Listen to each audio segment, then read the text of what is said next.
Fimbul is an action adventure game set in like Viking Norse mythology and has a decent art style, and the story's told through comic book sequences in a way. Like, it's still cel shaded images with text overlay, and that's totally fine.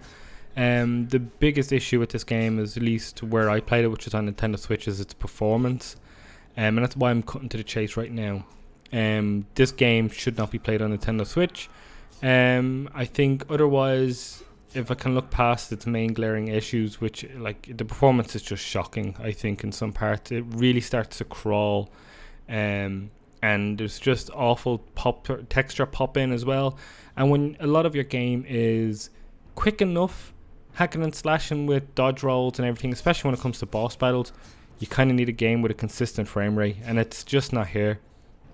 And things like the trees just look awful when they don't pop in right, or they don't load right. And it's just the only thing consistent about the game is that it's bad in a lot of technical ways. So I'll just get past that part and just sort of talk about the game a little bit. It's a relatively simple action hack and slash game. You have a light and heavy attack, you have a roll, you can pick up weapons on the ground, you can pick up like enemy spears and throw them at enemies, and that is one of the more satisfying parts of the game, is when you hit it makes an impact and you sort of feel it. You can block and all, which is kind of critical when you start to get surrounded, and then as you level up and make it through the game, you unlock special abilities. These can be something as simple as, you know, a knockdown finish attack, to healing yourself.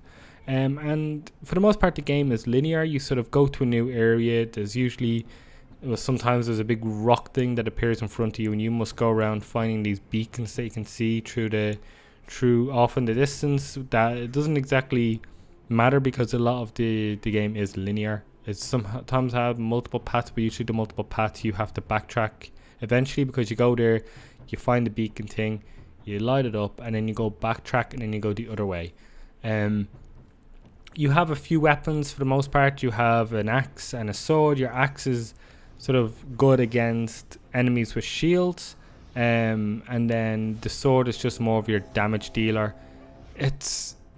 I can imagine this on a different platform being a relatively actually, it can be a pretty fun game. Like, even with the performance issues, I did have some enjoyment, but I got sour to it very quickly. It wasn't long before I just had enough for each play session, which meant I wasn't getting through the game as quick as I probably would have wanted to. These are my type. I love these types of games, especially at this time. I was in the mood for something Norse and Viking like, and I think it captures it somewhat well. I just think it's just shouldn't have been released probably on Nintendo Switch, or at least not in this state, in my opinion. It's definitely not worth it. Another of the small little gripes I have with it is there's sometimes these battles where you have maybe upwards of a dozen people on the screen with you. Some of them are on your side and some of them aren't, and it can be kind of hard to tell who's of who. I think usually the guys without the clothes on top, like the topless guys, are the bad guys. It's fine. I think the gameplay is probably responsive, but because of what I'm playing it on, it doesn't feel responsive for me. And ultimately, I'm just very disappointed by this game as it is on Nintendo Switch. It's a weird caveat, because I know if I played it on another system, I probably would have enjoyed this and had a lot more positive things to say. But I didn't. I reviewed it on Nintendo Switch, and these are my impressions of that play session or playtime with it. It's just not worth it on that system.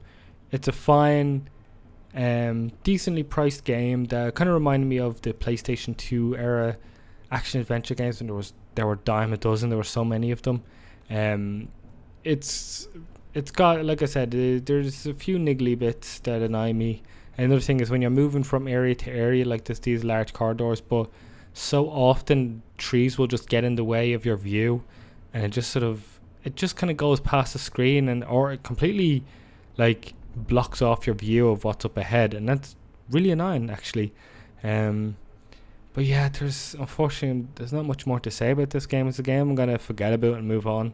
I think I probably would have remembered a lot more if it performed better, but it doesn't, and that's it. It's just not worth your time. and it's not going to be worth mine anymore.